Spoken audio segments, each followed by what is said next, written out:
Most farmers in western Kansas didn't talk about the wind. They didn't complain about it either.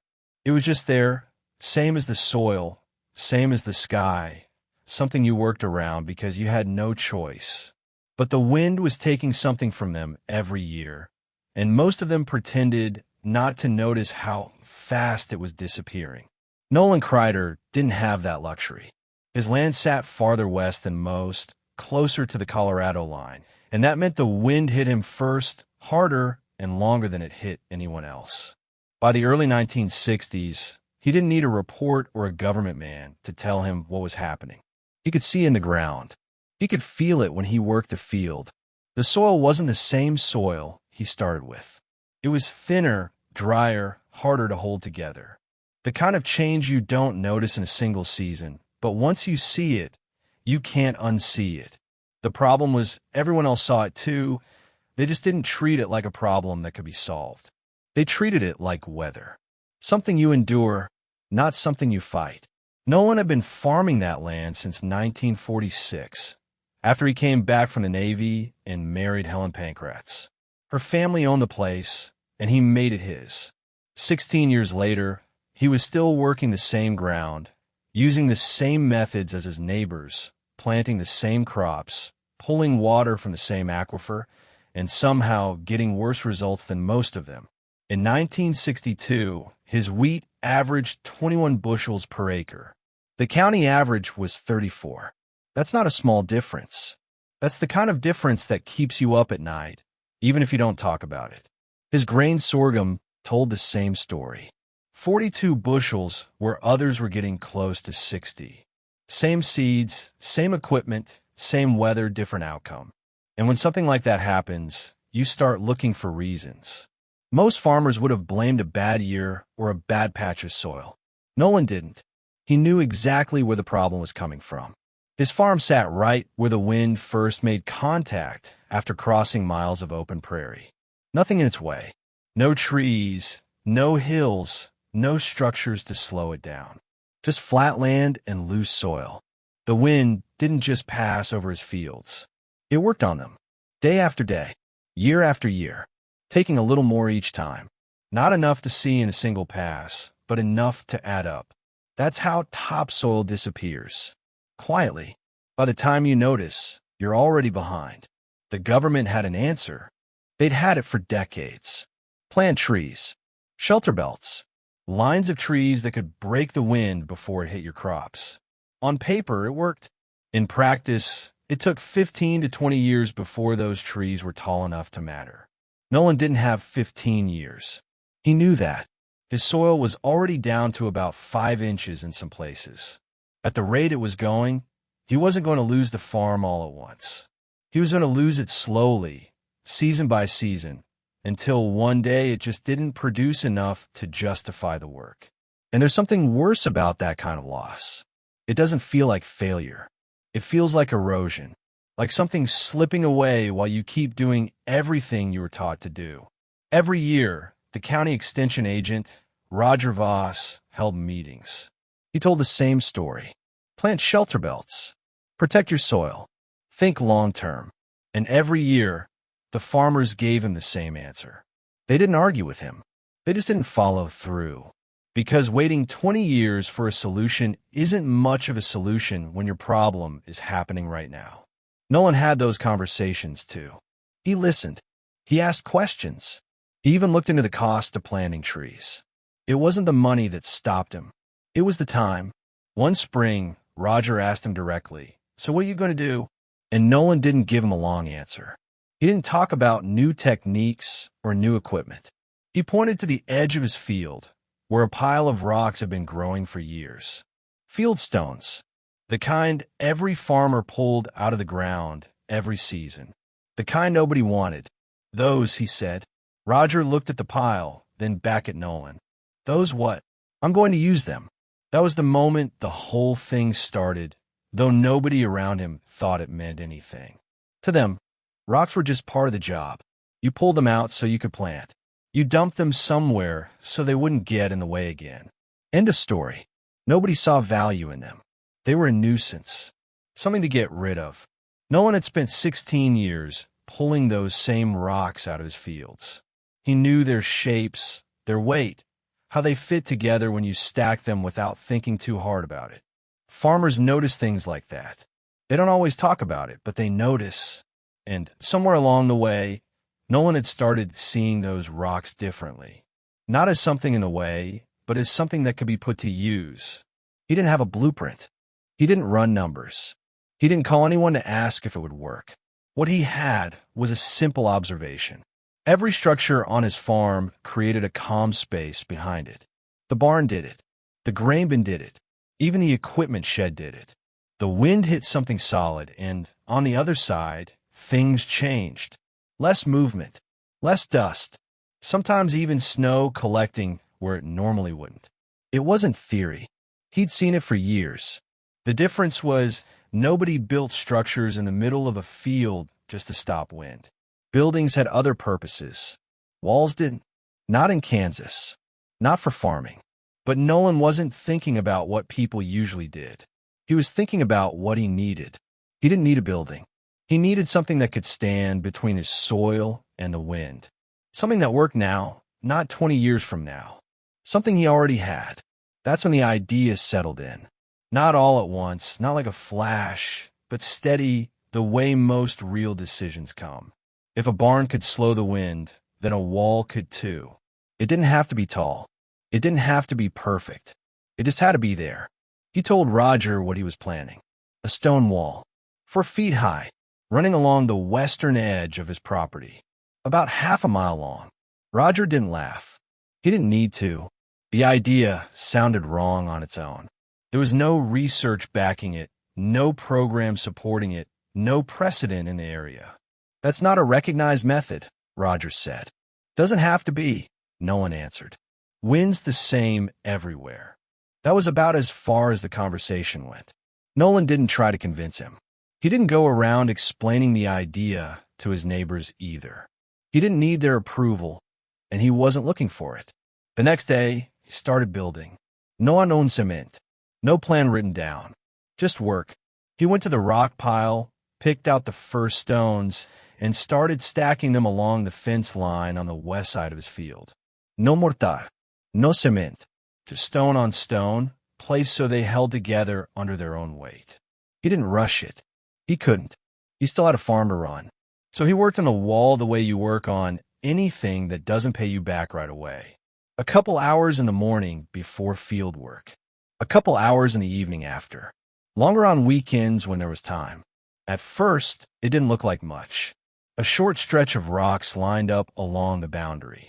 If you didn't know what he was doing, you might think he was just clearing stones and leaving them there. But it kept growing, day by day, week by week. Not fast enough to impress anyone, but steady enough that you couldn't ignore it if you passed by often. It didn't take long for people to notice.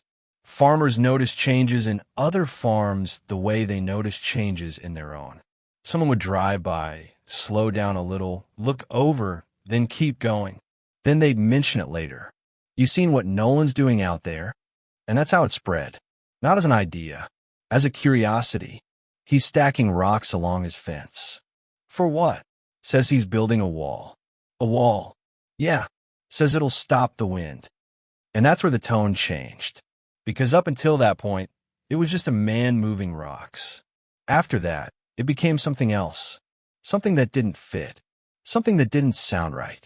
Kansas farmers didn't build stone walls to stop wind. They planted crops. They ran irrigation. They followed methods that had been proven, or at least accepted. What Nolan was doing didn't fall into any of those categories. It didn't look like improvement. It looked like extra work for no clear reason. And in a place where time and effort are tied directly to yield, that's the kind of thing people question. Nolan didn't answer those questions. He just kept building. The wall grew slowly, but it grew. And the more it grew, the harder it was to dismiss completely. It wasn't random anymore. It had a shape, a direction, a purpose, even if people didn't agree with it. By the end of that first stretch, there was enough of it to stand back and see what he was trying to do. Not a pile, not a fence, a wall, 4 feet high, solid enough to hold its own. long enough to start making a line across the land. That's when the real reactions started. Not curiosity anymore. Judgment. People began to form opinions. Most of them weren't quiet about it. And that's where things shifted from a man doing something different to a man doing something people were willing to laugh at. Nolan didn't respond. He didn't defend it. He didn't explain it again. He showed up every day and added another section, one stone at a time. And whether anyone believed it or not, something had already changed. Because for the first time, instead of working around the wind, someone had decided to stand in front of it. He didn't explain the wall, and that was part of the problem. If Nolan had stood up at the co-op and given a reason that sounded technical enough, maybe people would have let it pass. But he didn't. He kept it simple, and simple things that don't fit the norm tend to sound wrong. By early summer, most of the farmers in Hamilton County had heard about what he was doing. Not because he told them, but because someone had driven past, slowed down, and gone home with a story. He's still at it, they'd say, stacking rocks like he's building a fence that forgot what it's for. The tone wasn't angry. It was amused. The kind of amusement that comes from seeing someone spend time on something you're sure won't work. That's how it starts. Not with resistance, but with dismissal. Nola heard some of it. You can't live in a place like that and not hear what people say. But he didn't react. He'd already made the decision. And once a man like him makes up his mind, he doesn't revisit it every time someone laughs. What mattered to him wasn't whether the wall made sense to other people. It was whether it made sense to him. And it did. Every time the wind picked up and hit the side of the barn, he watched what happened behind it. Less movement. Less dust. He'd seen that pattern for years. He wasn't guessing. He was extending something he already knew. The difference was scale. A barn is one structure. A wall running half a mile is something else entirely. Still, the principle didn't change. He kept stacking, morning and evening. Same routine. No shortcuts. The first few hundred feet took longer than he expected.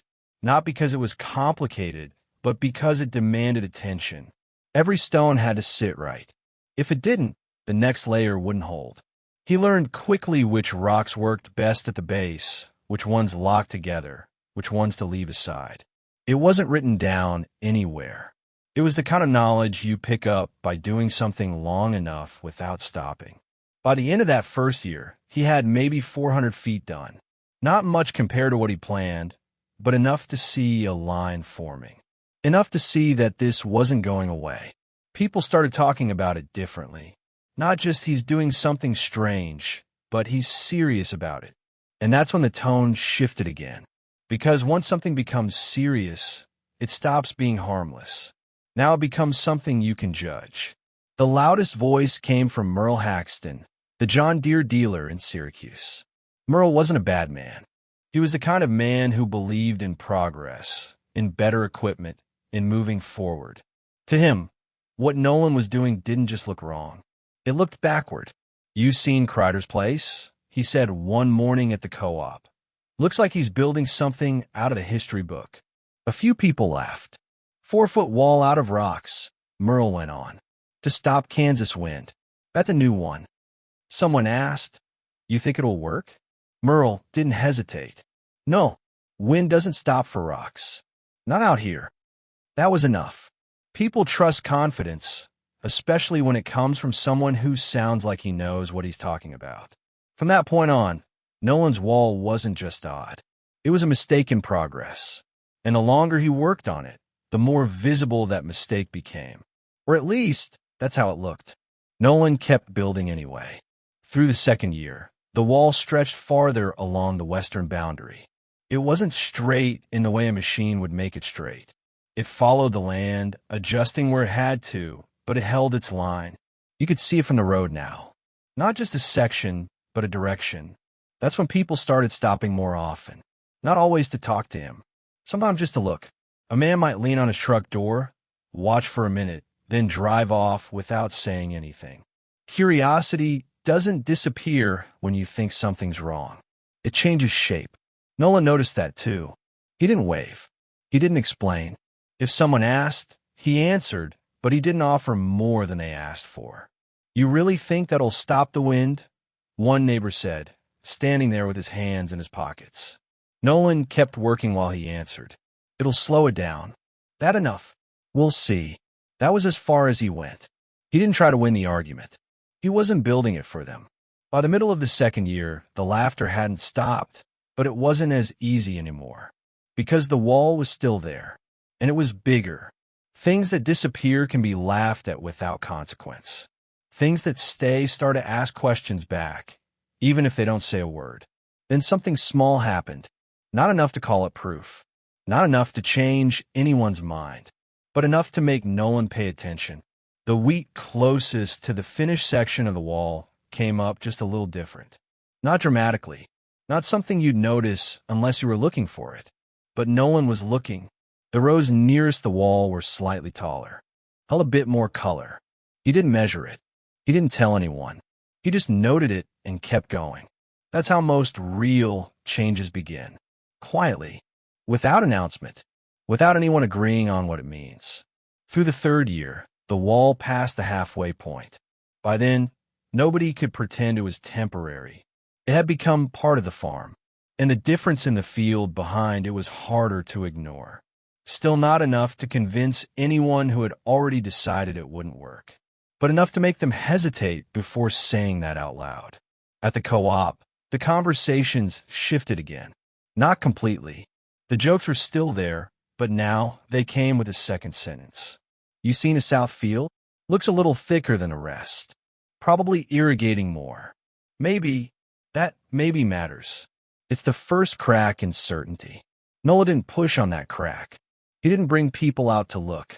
He didn't compare his numbers to theirs. He just kept stacking stone. By the fourth year, something else changed. Not in the field, in the way people talked to him. The direct laughter faded. It didn't disappear, but it wasn't aimed at him the same way. Instead of calling him out, people talked around him. That's what happens when confidence starts to slip. It doesn't collapse all at once. It shifts sideways. Merle still spoke up now and then. "Wall's getting longer," he said one morning. So there's the list of things he could have done with that time. But even he didn't sound as certain as he had at the start, because time does something to opinions. The longer something continues without failing, the harder it is to dismiss completely. Nolan finished another section that year, bringing the wall close to 2,000 feet. Not complete, but close enough that you could stand at one end and see how far it went. And if you stood on the right side of it, you could feel something else. The wind wasn't gone. It was Kansas. It never goes away, but it didn't hit the same. It didn't carry as much force at ground level. It moved differently. Not everyone noticed that. But the ones who worked their fields every day, the ones who paid attention without needing to say it out loud, they felt it. They just didn't say anything yet. Nolan didn't say anything either. He didn't need to. The wall was speaking for him now, one season at a time. By the time the fourth year rolled around, the wall wasn't a project anymore. It was part of the farm. People had stopped asking when he was going to quit, because he clearly wasn't. Now the question had changed, even if nobody said it directly. The question was whether it was going to prove anything. Nolan didn't rush toward that answer. He didn't check his fields looking for proof every morning. He worked them the same way he always had. But he noticed things. He always had. The difference now was that there was something new to notice. The section of field behind the wall wasn't behaving exactly like the rest anymore. It wasn't dramatic. If you drove past once, you might miss it. But if you worked that ground, if you walked it, if you spent enough time in it to understand how it usually looked, you could tell something had shifted. The soil didn't move as easily on windy days. The loose top layer stayed where it was instead of drifting. It was a small difference, but it showed up again and again. Consistent. That's what mattered. Nolan didn't say anything about it. Not because he was hiding it, but because he didn't trust early signs.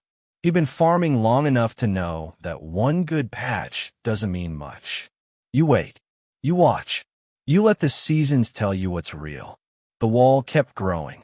He worked through another winter, hauling stones when the ground allowed it, fitting them together the same way he had from the start. No change in method, no attempt to speed it up. The routine had become fixed. Morning, evening, weekends. The kind of work that doesn't look impressive, but adds up over time. By now, most of the county had seen it at least once. Some had driven out of their way just to look at it up close. They didn't always talk to Nolan. Sometimes they just walked along it, kicked a stone at the base, tested it with a hand. Solid. That was the first thing anyone noticed. It wasn't thrown together. It held. That didn't mean they believed in it.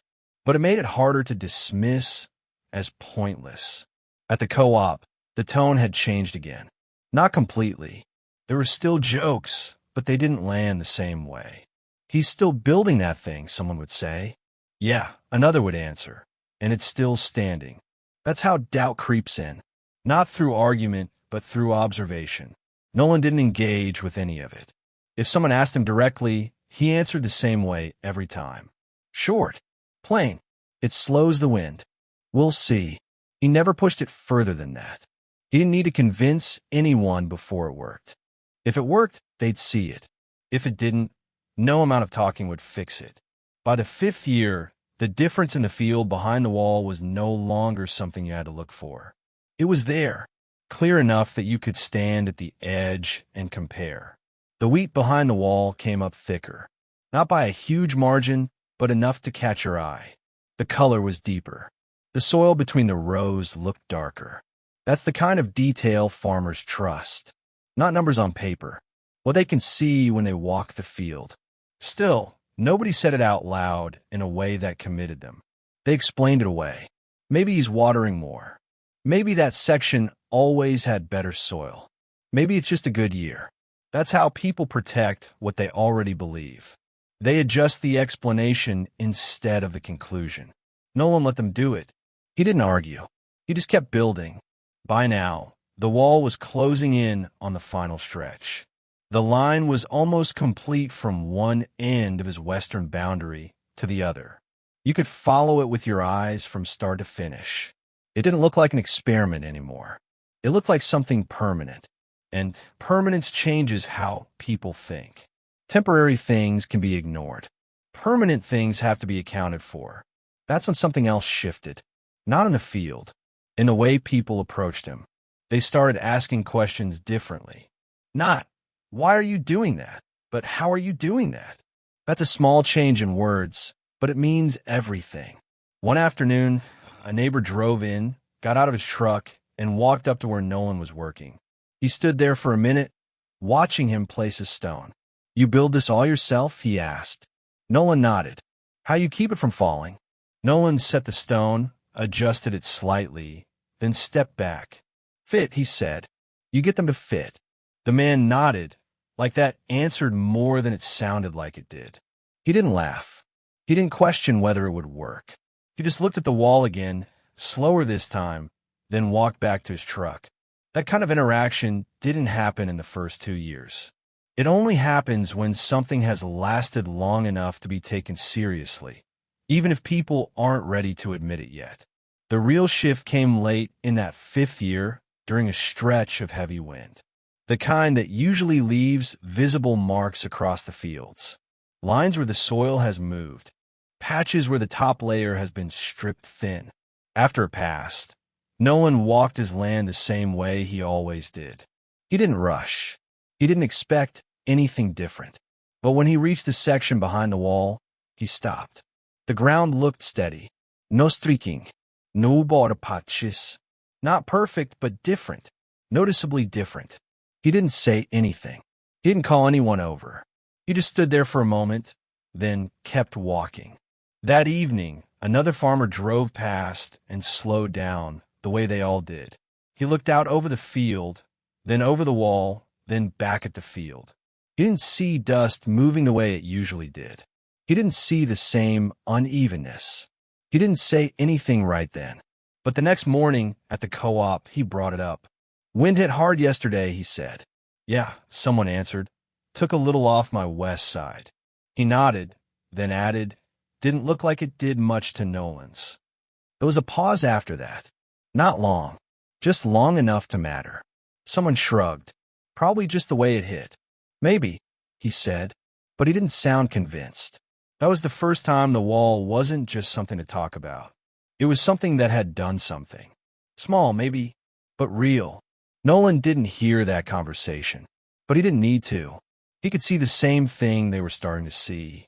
And more importantly, he could feel that the question people had been asking for years was starting to turn. Not why is he doing this? Not even does he think it'll work, but something quieter. Something people don't always say out loud. What if he's right? He didn't react to that either. He just kept stacking stone, closing the last gap, one piece at a time. By the time the wall was finished in the fall of 1967, there wasn't much left to say about it. Not out loud, anyway. It had taken 6 years, close to 10,000 stones, and more hours than anyone had bothered to count. It ran the full length of his western boundary now, from one end to the other, solid and continuous. You could stand at one corner and follow it all the way down without losing the line. It didn't look temporary. It didn't look experimental. It looked like it had always been there. And that changed something even before the next season began. Because up until that point, people could still tell themselves it wasn't finished yet. That maybe it wouldn't matter until it was complete. Now it was complete. There was nothing left to wait for except the result. Nolan didn't make a big deal out of finishing it. He didn't mark the day. He didn't stand back and admire it. He went back to the rest of his work. Fall turned into winter, winter into spring, and when planting season came around again in 1968, he worked his west quarter the same way he always had. Same seed, same equipment, same timing. Nothing else changed. That mattered, because whatever happened next couldn't be explained away by something new he'd added. The wall was the only difference. The wheat came up early that year. Not early compared to the calendar, but early compared to what that field usually did. Nolan noticed it right away, but he didn't jump to conclusions. He'd seen good starts before that didn't lead to much. He waited. As the weeks went on, the difference didn't fade. It became clearer. The stand was thicker, more uniform. The kind of growth that doesn't just look good from a distance, but holds up when you walk into it. He walked it often, not measuring, not taking notes, just looking. The soil underfoot felt different, held together better, kept its moisture longer after a dry stretch. That wasn't something you saw in a single glance. It was something you felt over time. By mid-spring, it wasn't just Nolan seeing it. The difference was visible from the road. On one side of his property, where the wall ran and the field lay behind it, the wheat stood taller, darker. On the other side, beyond where the wall's reach ended, it looked like every other field in the county. Lighter, thinner, more uneven. You didn't need to know anything about farming to see that those two pieces of land were not behaving the same way. That's when Roger Voss drove out. He'd been making his usual rounds, checking fields, talking to farmers, doing what he always did. But when he passed Nolan's place that day, he slowed down, then turned in. He walked the field without saying much at first. Just looked, bent down, picked up some soil, rubbed it between his fingers. Then he stood there, facing the wall, and held his hand out in front of him. The wind was still there. You could feel it on the other side, strong enough to pull at your clothes. But where he stood, it wasn't the same. It moved, but it didn't push. Not the way it usually did. "What am I looking at?" he finally asked. Nolan didn't give him a speech. "You're looking at 38 bushels," he said. Roger turned to him. 38? That's what it's going to come in at. Roger had been keeping records for years. He knew Nolan's numbers. That field had never done more than 23. Not once. "That's not possible," he said, but he didn't sound certain. Nolan didn't argue. "It's the wall." Roger walked closer to it, ran his hand along the stones, looked at the gaps between them. "It's not stopping the wind completely," he said, almost thinking out loud. "It doesn't have to," Nolan answered. "It just has to take the edge off." Roger stood there for a moment longer, then nodded slowly. Not in agreement yet, but not in dismissal either. That was new. When harvest came, the numbers didn't back off. They confirmed what Nolan had already seen. 39 bushels per acre on ground that had struggled for years to break 23. Not just a good year, a different result. And it didn't stop there. The next year came in at 41. The year after that, 44. It wasn't a spike. It was a shift, the kind that forces people to rethink what they thought they understood. The explanation didn't stay simple for long. People started asking why it worked, not whether it worked. Roger went back through what he knew. Wind speed, soil movement, moisture retention. He measured what he could, watched what he couldn't measure. The wall wasn't blocking the wind entirely. That much was obvious. But was breaking it, taking the force out of it before it reached the ground. And that changed everything that happened after. Less force meant less soil lifted. Less soil loss meant thicker topsoil over time. Thicker soil held more moisture. More moisture supported better growth. It wasn't one effect.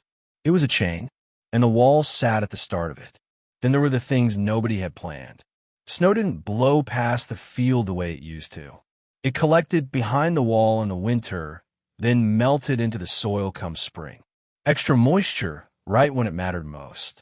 Small animals moved into the gaps between the stones. Not pests, the kind that kept other pests in check. Birds followed. The field changed in ways that went beyond just yield.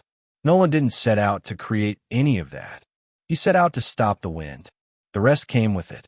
Back at the co-op, the conversations had changed completely now. Nobody was laughing anymore. That part had ended quietly, without announcement. In its place was something else. Something slower. Respect, maybe. Or at least recognition. You see his numbers? Someone said. Yeah. That wall. They didn't finish the sentence. They didn't need to. Merle Haxton heard those conversations too. He didn't jump in right away. For a while, he just listened. But one day, driving past Nolan's place, he stopped. Not slowed down. Stopped. Sat there in his truck, looking out over the field. Then he got out, walked up the edge of the property, just far enough to see the difference clearly. He stood there for a long time. Longer than anyone who still thought it was a joke would have stayed. Then he got back in his truck and drove to Nolan's place. Nolan was in the barn, working on a piece of equipment. Merle stepped inside, took his hat off. Nolan. Nolan looked up. Merle. They hadn't spoken much in years. Merle nodded toward the field. That wall. It's doing what you said it would. Nolan set his tool down. Yeah. There wasn't much more to say. Merle shifted his weight, looked around the barn for a second before speaking again. My brother's got a place north of here. Wind's been hitting him the same way it used to hit you. Nolan waited. You think this would work there too? That was the moment everything turned. Not the harvest. Not the numbers. This. The man who had been most certain it wouldn't work, now asking how to do it. Nolan didn't smile. He didn't remind him what he'd said before. He's got rocks, he asked. Plenty. Then he's got what he needs. Merle nodded. That was enough. He didn't ask for a blueprint. He didn't ask for a study. He walked out of the barn, got back in his truck, and drove away. The next spring, a wall started going up on his brother's farm. 3 miles north. It didn't happen all at once, and it didn't look any different from what Nolan had done at the beginning. Just a man moving rocks, stacking them one at a time, working before and after the rest of the day's jobs were done. But this time nobody laughed. Not because they suddenly understood everything, but because they had already seen what happened when someone stuck with it long enough. That changed the tone across the county more than any report ever could. By 1970, Nolan's West Quarter wasn't his worst ground anymore. It hadn't been for a couple of seasons. It was steady now, reliable, the kind of field you could count on instead of worry about. And that matters more than a single good year. Farmers don't chase one good season. They look for patterns they can trust. The wall had turned a piece of land that used to fall short into one that held its own year after year. That was enough to get people thinking differently, even if they didn't say it out loud. Roger Voss did say it out loud. He had to. That was his job. A few years earlier, he had told Nolan that stone walls weren't a recognized method, that there was no research supporting it. Now, he had something else in front of him. Numbers that held up, soil that wasn't disappearing, a field that had changed direction. He didn't ignore that. In 1973, he put together a bulletin, not a long one, just enough to explain what he had seen and what could be measured. He called it an alternative. That was the word he chose. Not a replacement, not a standard, just something worth considering. It included Nolan's results, the way the wall reduced wind speed, the way the soil held together behind it. It didn't turn into a statewide program. It didn't need to. The people who cared about it were already paying attention. By the mid-1970s, there were several walls in Hamilton County. Not identical, not all built the same way, but close enough that you could see where the idea came from. Nolan didn't build those. He didn't go out teaching people how to do it. They came to his place, walked along the wall, looked at how the stones were set, then went home and started their own. That's how most things spread in places like that. Not through instruction, through example. The Federal Soil Conservation Service eventually took notice.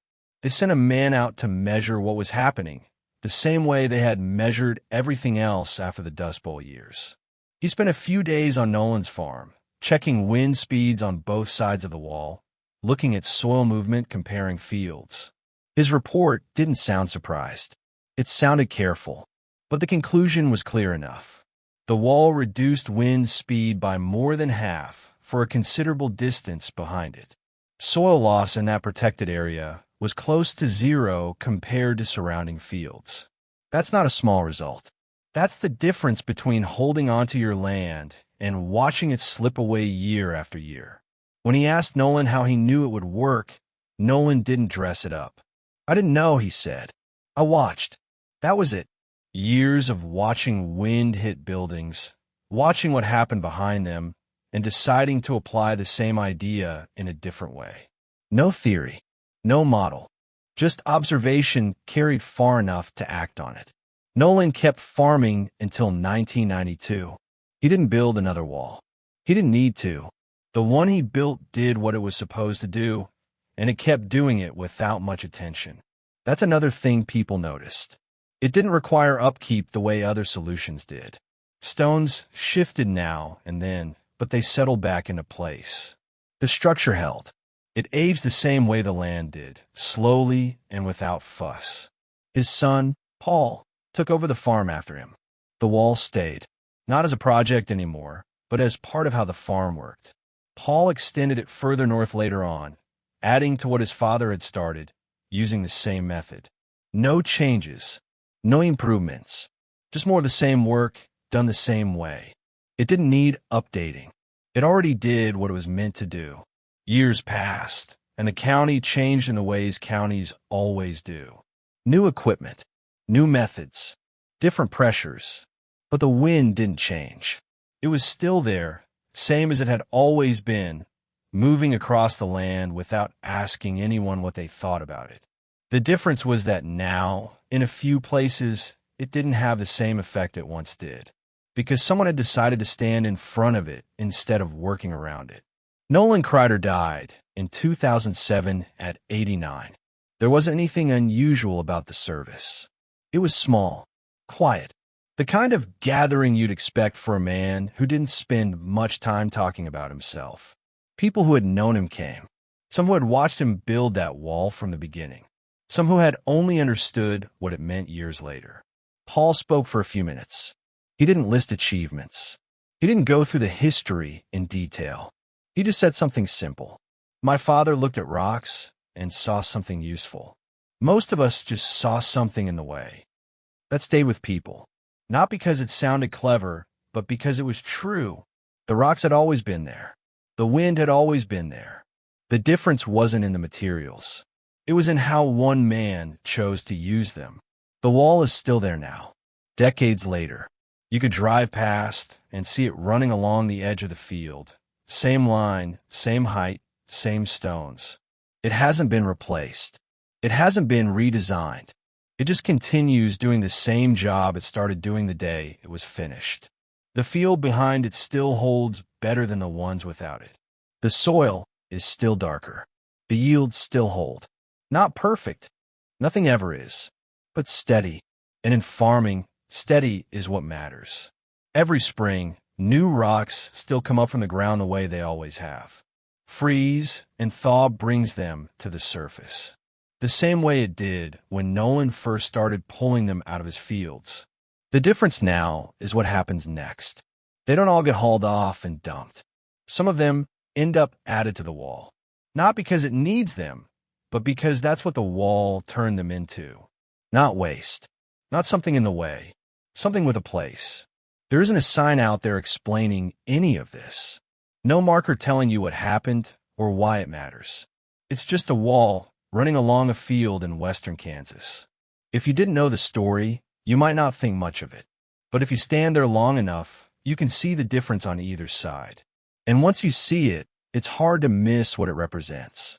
The wind is still there. The rocks are still there. They always were. The only thing that changed was that one man decided to put one in front of the other and keep going until it mattered.